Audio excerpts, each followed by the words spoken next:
नमस्कार दर्शकों, बहुत बहुत स्वागत है आप सभी का हमारे विशेष कार्यक्रम दिशाधाम में। मैं हूं आपके साथ निशा। दर्शकों, एकमात्र ऐसा कार्यक्रम है जो हम आपके समक्ष लेकर आते हैं, जिसके साथ जुड़कर आप अपने जीवन में बदलाव की अनुभूति करते हैं।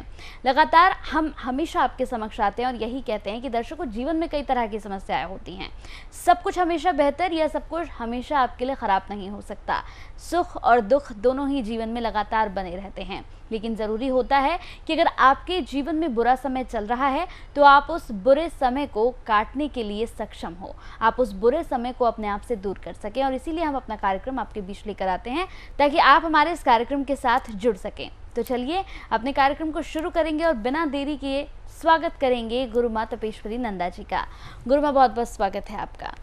तो दर्शकों, अपने आज के इस विशेष कार्यक्रम को आगे बढ़ाएंगे और आज हम बात करेंगे, यहाँ पर लगातार हम गुरु की बात करते हैं। हम हमेशा आपसे कहते हैं और लगातार गुरु माँ भी आपसे यही कहती है कि आपके गुरु ही आपका सही मार्गदर्शन आपको बताते हैं, आपको सही मार्गदर्शन देते हैं, आपके लिए कौन सा मार्ग अच्छा है ये आपको बताते हैं। लेकिन आज हम गुरु माँ से पूछेंगे कि आखिर गुरु कितने प्रकार के होते हैं। तो गुरु माँ, आज मेरा आपसे यही प्रश्न होगा, कई दर्शकों का भी यही प्रश्न है आपसे कि लगातार आप गुरु के बारे में बताती हैं, ज्ञान देती हैं कि गुरु जो है हमें सही मार्गदर्शन देते हैं, सही रास्ता बताते हैं और गुरु का होना बेहद ज़रूरी है। लेकिन कितने तरह के गुरु होते हैं ये आपने नहीं बताया है, तो इसके बारे में आप जानकारी दें। देखिए, गुरुओं की अगर मैं बात करूं तो गुरुओं भी बहुत प्रकार के होते हैं, लेकिन मैं यहाँ बता दूं 3 गुरुओं को जो है बहुत ही महत्वपूर्ण स्थान दिया गया है। गुरु एक तो होते हैं गुरु, दूसरा होता है देव गुरु, तीसरे होते हैं मानव गुरु। अब जो गुरु हैं वो अगर हम बात करें तो गुरु हमारे माता पिता और स्कूली शिक्षक, ये हमारे गुरु होते हैं। और सिद्ध गुरु की अगर मैं बात करूं तो सिद्ध गुरुओं में जैसे बृहस्पति गुरु और शुक्राचार्य गुरु, ये हमारे वे सिद्ध गुरु। अब मानव गुरु की बात करते हैं तो मानव गुरुओं में भी आनंद मार्गी और सत्य मार्गी और ज्ञान मार्गी 3 प्रकार के गुरु कहे गए हैं, जिनका जो है हमारे कलयुग में बहुत ही ज़्यादा प्रचार प्रसार आप सभी देख रहे हैं।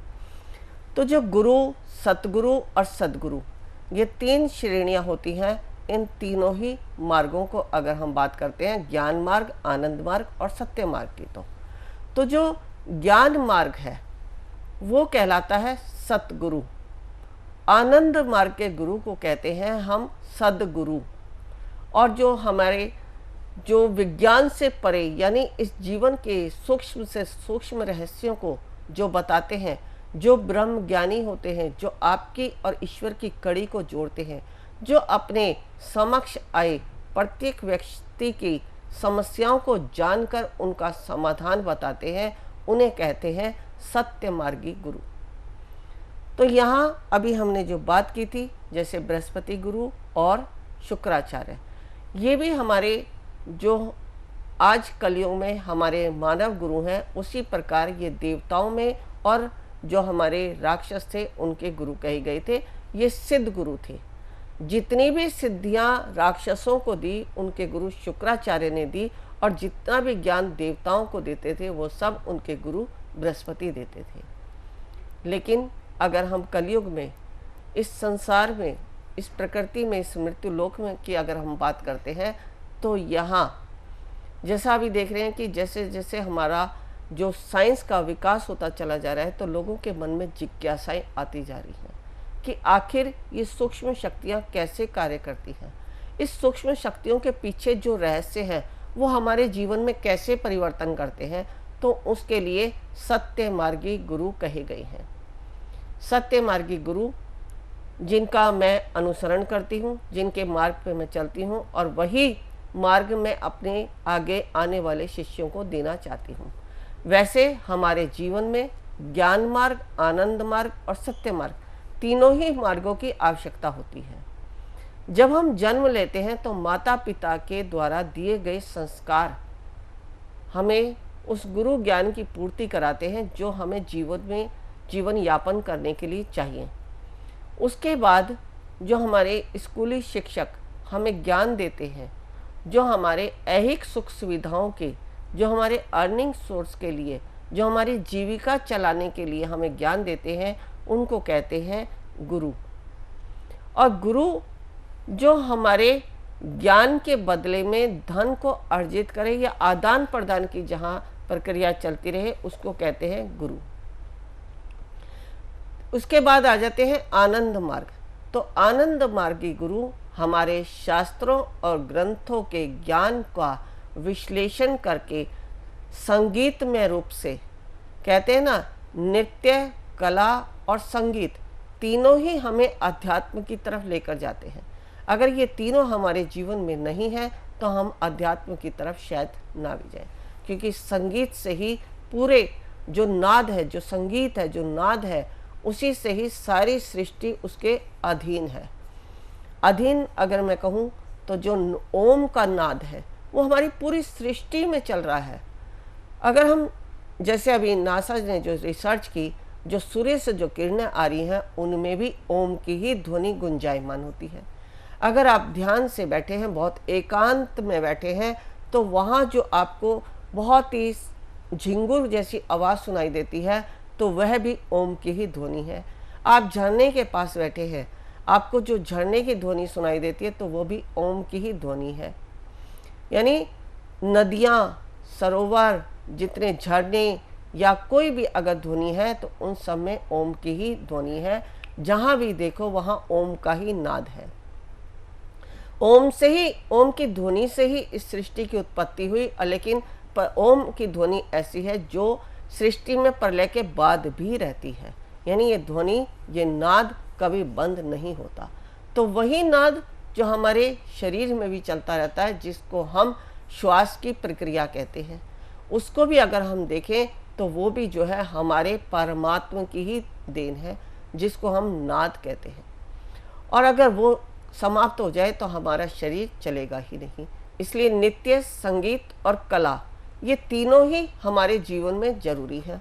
अगर आपके पास कर्म है और उस ज्ञान को प्रकट करने की कला नहीं है तो भी आपके लिए जीवन जो है अधूरा लगता है। आप उस ज्ञान को प्रकट नहीं कर पाते कि कैसे मैं इस ज्ञान को दूसरे के समक्ष प्रकट करूं। तो ये जो कला है, ये जो नृत्य है, संगीत है, ये हमारे आनंद मार्गी गुरुओं के द्वारा हमें प्राप्त होता है।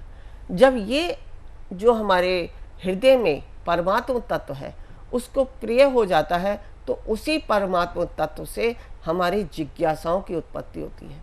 आखिर ये नाद कहाँ से आया, इसकी उत्पत्ति कहाँ से हुई, हम अगर हैं तो किस कारण है, हमारा अस्तित्व क्या है, हमारा लक्ष्य क्या है, हम इस शरीर में आए हैं तो क्यों आए हैं, पहले थे तो क्या थे, या जो भी कुछ हमारे सवाल उठते हैं वो सब हमें सत्य मार्गी गुरु के द्वारा प्राप्त होते हैं। तो सत्य मार्गी गुरु के ज्ञान के द्वारा हम सूक्ष्म से सूक्ष्म रहस्यों को जान सकते हैं। जो मैं 5 मार्ग बताती हूँ, जिसमें सबसे पहले वैष्णव, दूसरा दीप्ता, तीसरा त्रिगुणात्मक, चौथा मृत्युलोक और 5वां अघोर। अगर हम इन 5 मार्गों की बात करें तो ये मार्ग हमारे ज्ञान मार्ग, आनंद मार्ग और सत्य मार्ग के द्वारा ही प्राप्त होते हैं। जब तक हम इन तीनों का अनुसरण नहीं करते तब तक हम इस ज्ञान की उत्पत्ति नहीं कर सकते। और ये तीनों ही हैं जो हमें, वैष्णव तंत्र की अगर मैं बात करती हूँ तो वैष्णव तंत्र जो हम भजन, कीर्तन, सत्संग करते हैं वो हमें आनंद मार्गी गुरु के द्वारा प्राप्त होता है। जब हम आनंद मार्गी गुरु की शरण में जाते हैं और हमारे जो नाद की, जो हमारे शरीर में नाद है, जो गुंजायमान हो रहा है, उस ध्वनि के खोज में हम जो कर्म करते हैं, यानी जो कर्म कांड करते हैं, उसको कहते हैं दीप्ता तंत्र। जैसे यज्ञ करना, मंत्र जपना या कुछ क्रियाएं करना, अनुष्ठान करना, किसी मंदिर में किसी प्रकार से पूजा नियम वगैरह करना, ये हमारा दीप्ता कहलाता है। अब इसके बाद जो मार्ग हैं जिनको हम त्रिगुणात्मक, मृत्युलोक और अघोर, ये तीनों मार्ग हमें सत्य मार्गी गुरु के द्वारा प्राप्त होते हैं। त्रिगुणात्मक की अगर मैं बात करूं तो त्रिगुणात्मक जो मैं हमेशा त्रिदेव और त्रिदेवियों की शक्तियों का जो है गुणगान करती हूँ, क्योंकि जितनी भी शक्तियाँ हैं वो सब इन्हीं की ऊर्जा से ऊर्जान्वित होती हैं। इन्हीं की ऊर्जा है जो पूरे ब्रह्मांड में, पूरी सृष्टि में है और वही ऊर्जा हमारे इस शरीर में भी है, जो त्रिगुणात्मक रूप से हमारे शरीर में वास करती है। ओम, ओम की ध्वनि, जो ओम का नाद है, इस ओम में ही तीनों देव और तीनों देवियां स्थापित हैं। इनसे ही हमारे शरीर में त्रिगुणात्मक शक्तियां जागृत होती हैं। अब अगर हम माँ की ध्वनि की बात करते हैं तो उसका स्पंदन हमारे कंठ में होता है, और कंठ में महेश का वास है, शिव का वास है। शिव हमारे शरीर में जितने भी विकार हैं उनका संहार करते हैं और हमारे कंठ से निकलने वाली ध्वनियों के विकार को दूर करते हैं। लेकिन जो शब्द निकलते हैं, जो ज्ञान रूपी शब्द होते हैं, जो हम प्रकट करना चाहते हैं, उनके लिए शक्ति प्रकट करती हैं माता पार्वती। तो ये त्रिगुणात्मक शक्तियाँ ओम की ध्वनि से जागृत होती हैं।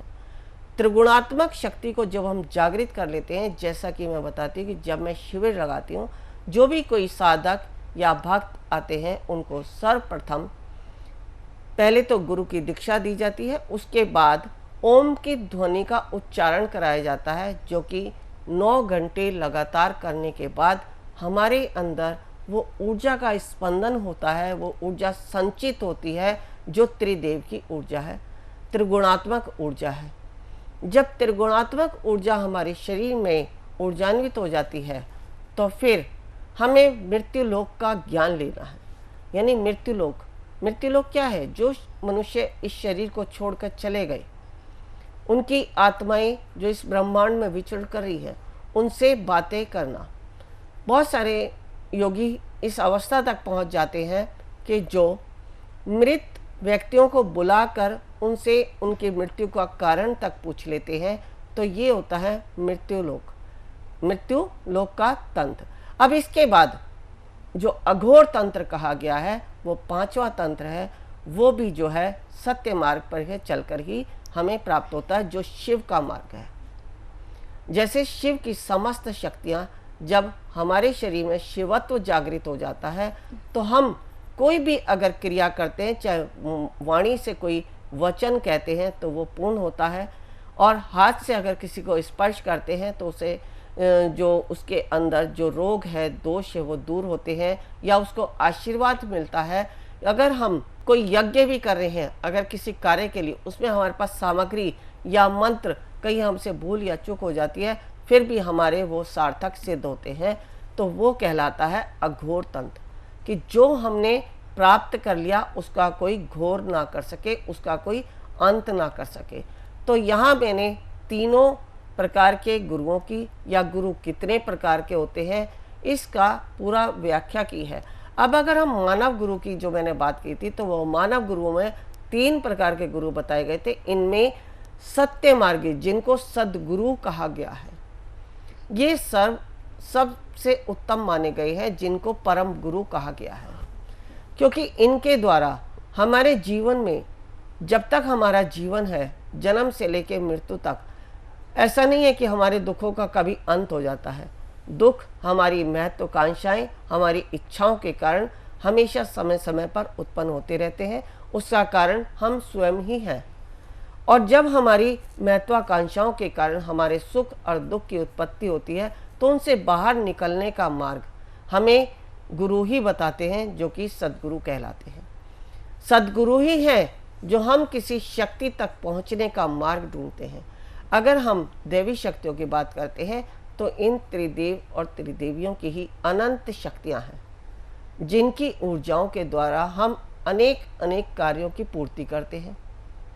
जैसे अगर हम माता आदि शक्ति के अगर रूप की बात करते हैं, तो आदि शक्ति के रूप जो हम 9 देवियों का रूप भी कहते हैं, या जैसे बगलामुखी को अगर कहें, तो शत्रु पर विजय प्राप्त करने के लिए बगलामुखी की साधना की जाती है।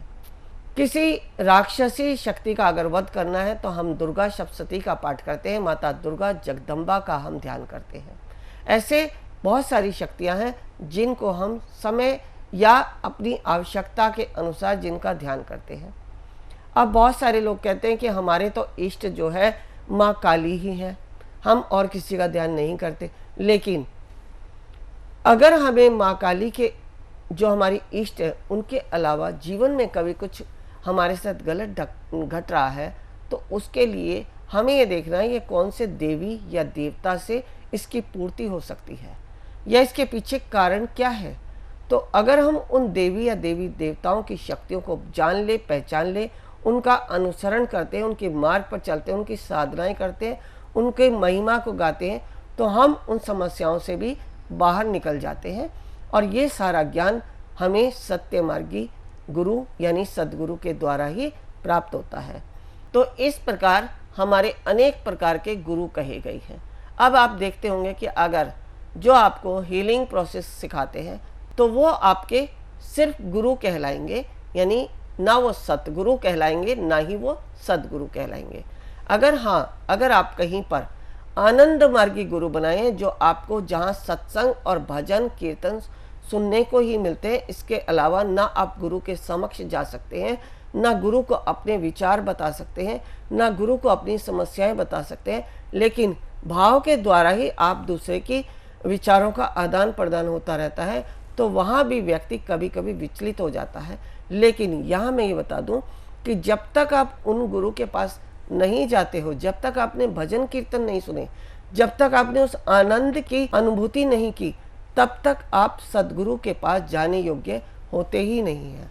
तो अभी मैंने जो 5 मार्ग बताए हैं, इन 5 मार्गों का अनुसरण करने के बाद ही आप यानी सद्गुरु के द्वारा दिए गए मार्ग को अपनाकर अपने जीवन में आध्यात्मिक मार्ग की ऊंचाइयों को प्राप्त कर सकते हैं और आध्यात्मिक ऊर्जा से अपने समस्त कारण जो आपके जीवन में है उनको ढूंढ सकते हैं, उनके ऊपर विचार कर सकते हैं और उनको अपने ही द्वारा अपनी ही शक्तियों से दूर भी कर सकते हैं। तो यहाँ आपको गुरुओं की महिमा या गुरु कितने प्रकार के होते हैं, उन गुरुओं से हमें क्या लाभ मिलता है, आज मैंने इतना बताया। आगे समय का अभाव है, बताना बहुत कुछ चाहते हैं, लेकिन अगले एपिसोड में आपको अवश्य बताएंगे कि गुरु आपको और क्या दे सकते हैं जिसके कारण आपका जो ये जीवन है, जो जन्म है, ये सार्थक हो जाए। बिल्कुल, गुरु आपको और क्या दे सकते हैं और आप गुरु से क्या कुछ ले सकते हैं। दर्शकों, अगर आप भी चाहते हैं अपने जीवन में बदलाव लाना तो इस कार्यक्रम से जुड़ना बिल्कुल ना भूलें। टीवी स्क्रीन पर जो नंबर्स चल रहे हैं, नंबर्स पर कॉल करके आप गुरु माँ से मुलाकात भी कर सकते हैं, लेकिन एक छोटा सा अपॉइंटमेंट आपको फिर भी लेना पड़ेगा। तो चलिए, वक्त हो चला है आपसे विदा लेने का, समय की कमी है, लेकिन फिर भी गुरु माँ लगातार प्रयास करती हैं कि जो भी ज्ञान की बातें गुरु माँ के पास हैं वो तमाम ज्ञान की बातें वो आप तक पहुँचा सकें। तो बहुत बहुत शुक्रिया गुरु माँ, आप हमारे साथ जुड़ी, अपना कीमती समय आपने दिया, बेहद शुक्रिया आपका। नमस्कार। ऋषिकेश में जो हम शिविर कराने जा रहे हैं, हमारा उद्देश्य कुंडली जागरण। कुंडली जागरण के लिए आवश्यक है ओम को सिद्ध करना, नागपाश खोलना, विचारों से शून्य होना, समर्पण भाव आना, शरीर में बैठने की क्षमता होना, तभी आप प्राप्त कर सकते हैं कुंडली शक्ति को। यदि आप भी चाहते हैं कुंडली शक्ति को पाना तो अवश्य आए हमारे इस शिविर में। गुरु माँ तपेश्वरी जी बढ़ाए एक कदम अध्यात्म की ओर और पाएं स्वस्थ शरीर, संपन्नता व एकाग्रता। गुरु माँ के द्वारा 108 प्रकार की दीक्षाएं प्रदान की जाती हैं, जिन्हें लेकर आप अपने जीवन को सुखों से भर सकते हैं। आप गुरु माँ से ध्यान व उपचार पद्धतियां सीख सकते हैं, जैसे मुद्रा विज्ञान, साधना से सिद्धियों की ओर, तत्व ज्ञान, लामा फेरा, तनाव, डिप्रेशन, पागलपन, नजर दोष, टोने टोटके में अत्यंत प्रभावी, योग माया, रोगी को रोग मुक्त करना, हुंकार विद हलीम बौद्धिक, विकास एवं लक्ष्य प्राप्ति हेतु, टिंटी सर्कल एकाग्रता बढ़ाने के लिए। हमारा पता है गुरु माँ Tapeshwari ji Ashram, Dishadham, near Delhi Singhu border, pin code 131028।